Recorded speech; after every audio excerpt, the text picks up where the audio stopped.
আসসালামু আলাইকুম রহমতুল্লাহ, সবাইকে জানাচ্ছি ঈদ মোবারক। তো আজকের ভিডিওটা হচ্ছে ঈদ নিয়ে, আসলে ভিডিও থাম্বনেল এবং টাইটেল দেখে বুঝতে পারছেন। তবে আজকের বিষয়টা হচ্ছে খুবই ডিফারেন্ট, কারণ হচ্ছে আজকে যা ঘটছে এটা দেখে আসলেই অনেকেই বিশ্বাস করতে পারবেন না যে এখানেও আসলে এই ধরনের কিছু হয়। তো পুরো ভিডিওটা দেখতে থাকেন, ইনশাআল্লাহ দেখতে দেখতে ভালো লাগবে। আর এটা হচ্ছে আমার নতুন চ্যানেল, সবাই এই চ্যানেলটি লাইক, কমেন্ট, শেয়ার, সাবস্ক্রাইব করে অবশ্যই পাশে থাকবেন। আগের চ্যানেলটা কোনো একটা কারণে নষ্ট হয়ে যায়। তো গাইজ, নামাজ শেষ করে আমরা এখন এসে আর কি বসে পড়লাম। তো দেখতেছেন যে সবাই আসতেছে, সবাই বসার জন্য খুব প্রিপারেশন নিয়ে আসতেছে।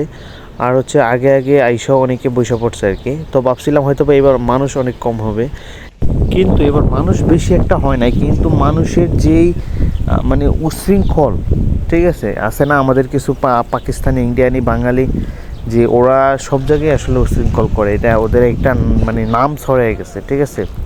তো এইবারকার যেই দেওয়ার যে সিস্টেমটা, এটা হচ্ছে ওরা একটু ব্যতিক্রম করছে। এই যে দেখতেছেন সৌদি যে প্লেটগুলো বিলাচ্ছে, ওরা কি করছে যে এই ওয়ান টাইম প্লেট, এক প্লেটে দুইজনকে বলছে বসতে, যে একটা প্লেটে দুজন বসতে, একটা প্লেটে দুজন বসতে। ওরা এটা এই সিস্টেমটা করছিল এর আগে। তো ওরা প্রতিবার যে সিস্টেমটা করে, এইবার ওই সিস্টেম করে। সেটা হচ্ছে যে বড় একটা থালা দেয়, থালার ভিতরে 3-4 জন করে বসে। আমার পূর্বের একটা ভিডিওতে আপনারা অবশ্যই দেখছেন। হ্যাঁ, একটা থালার ভিতরে 4-5 জন করে বসে। কিন্তু ওরা এইবার সিস্টেমটা করছে যে এরকম একটার ভিতরে দুইজন, একটার ভিতরে দুইজন। ওরা ওই রকম থালাও দিছে, কিন্তু ওই থালা আর কি হাতে গোনা কয়েকটা দিছে। তো সবার কাছে আর কিভাবে যায় নাই, ঠিক আছে। যাই হোক, তো মানে জনগণ, এখানকার যে জনগণ, আমাদেরকে যে কিছু বাঙালি, তারপর হচ্ছে পাকিস্তানি, ইন্ডিয়ানি, ওরা যেটা করছে, ওরা করছে কি যে আসলে ওরা বলছে যে ওখানকার যে প্লেট, ওয়ান টাইম প্লেটগুলো দেওয়া হয়েছে, ওগুলো নিয়ে ওরা তাড়াইতে। দেখেন, এই যে দেখতেছেন দুইটা বাইকে, ওরা হচ্ছে ইন্ডিয়ানি। আসলে আমি ইন্ডিয়ার বদনাম করতেছি না। তো দেখেন যে এই দুইটা বাইক কী করছে, গাড়ি থেকে ওই যে যখন মালটা আসছে আর কি, খানাটা আসছে, ওরা অন্য জায়গা থেকে পাকা এখানে নিয়ে আসছে। যাই হোক, খানাটা যখন আসছে, ওরা গাড়ি থেকে আগে নামে এই যে দেখেন এই জায়গায় নিয়ে আসছে। এই যে উনি একটা রান নিছে, উনি করেটা কি দেখেন, উনি কিন্তু এটা খাবে না। উনি এখান থেকে যে চাউল টাউল কোনো কিছু খাবে না, শুধু রানটা নিয়ে ওইটাই গেছে, ঠিক আছে। মানে মনে হচ্ছে যে জীবনে কেউ কখনো খায় না, মানে এখনও তো আসল জিনিস বাকি রয়েছে, যে পারে না যে এখানে মারামারি হয়ে যায়, ঠিক আছে। তারপরের যে অবস্থাটা, সেটা দেখেন যে হইছেটা কি, এখন কি হইতেছে দেখেন। লা ইলাহা ইল্লাল্লাহ, লা ইলাহা ইল্লাল্লাহ।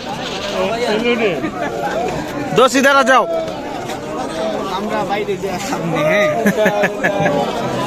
আল্লাহ আল্লাহ আল্লাহ আল্লাহ আল্লাহ, কেউ পাইছে কেউ পায় নাই, এমনি হইতেছে অবস্থা। ভাই এমনি একটু দেখেন, আমি টেস্ট করি ভাই, আমি টেস্ট করি। না না, তো বেশি করে লাভ নেই। তো যাই হোক, অবশেষে খানা পেলাম। হচ্ছে একটা মজার খানা, মানে মজার খানা আমি এই জন্যই বলছি, যেখানে যারা আছে সবাই মজা করে খায়। সবাই আসলে ওই যে ওই রকম আহামরি পেট বইরা খাইতেই ওই রকম কিছু না, কিন্তু কিছু উশৃঙ্খল মানুষের কারণে যে আমাদের বদনাম, ঠিক আছে। এই যে দেখেন, কেউ পাইছে কেউ পায় নাই, মানে কি একটা অবস্থা চলতেছে। যাই হোক, পরে আবার আমরা আরেকটা মাথা নিছি, ঠিক আছে। আমরা একটা মাথা নিছি, মাথা নিয়ে আসলে সবাই খাইতেছি আর কি। তো যেমনই হোক না কেন, আল্লাহর কাছে শুকরিয়া, আলহামদুলিল্লাহ, খানাটা খুবই খুবই ভালো হয়েছে। আর এটার নাম হচ্ছে যে মেহেন্দি, ঠিক আছে। এটাকে বলা হয় সৌদি আরবের মেহেন্দি। এটা খুবই খুবই একটা ঐতিহ্যবাহী খাবার সৌদি আরবের। সৌদি আরবের যে ঐতিহ্যবাহী খাবার আছে, তার ভিতরে অন্যতম হচ্ছে এই একটা, ঠিক আছে। এটা হচ্ছে সৌদি আরবের যেই বিয়ের অনুষ্ঠান বা যে কোনো অনুষ্ঠান ওরা করে না কেন, ওরা এই মেহেন্দিটা রাখবে। তো আপনাদের মনে হয়তো একটা প্রশ্ন রাখতে পারে যে এই খানাটা খাওয়ায় কি? এটা হচ্ছে সৌদি খাওয়ায় আর কি। তো হচ্ছে আসলে অনেক বড় লোক, ঠিক আছে। হয়তো বা অন্য কোনো একটা ভিডিওতে ওর গল্প করব। তো ওর পক্ষ থেকে এটা অনেক বছর ধরে চলতেছে, এটা অনেক বছর ধরে, প্রায় 20-25 বছর ধরে হইতে পারে। তো আমরা একটা কল্লা নিছি আর কি খাওয়ার জন্য, আলহামদুলিল্লাহ। মানে কি এটা খাইতে গিয়ে অবশ্য সাকসেস হয়েছি, আলহামদুলিল্লাহ। তো যাই হোক, আজকের ভিডিওটা এতটুকুই। ভালো লাগলে লাইক, কমেন্ট, শেয়ার, সাবস্ক্রাইব করবেন। আর ভালো না লাগলে দেখতে থাকেন, ইনশাল্লাহ দেখতে দেখতে ভালো লাগবে। আর অন্যকে দেখার সুযোগ করে দিবেন। কেউ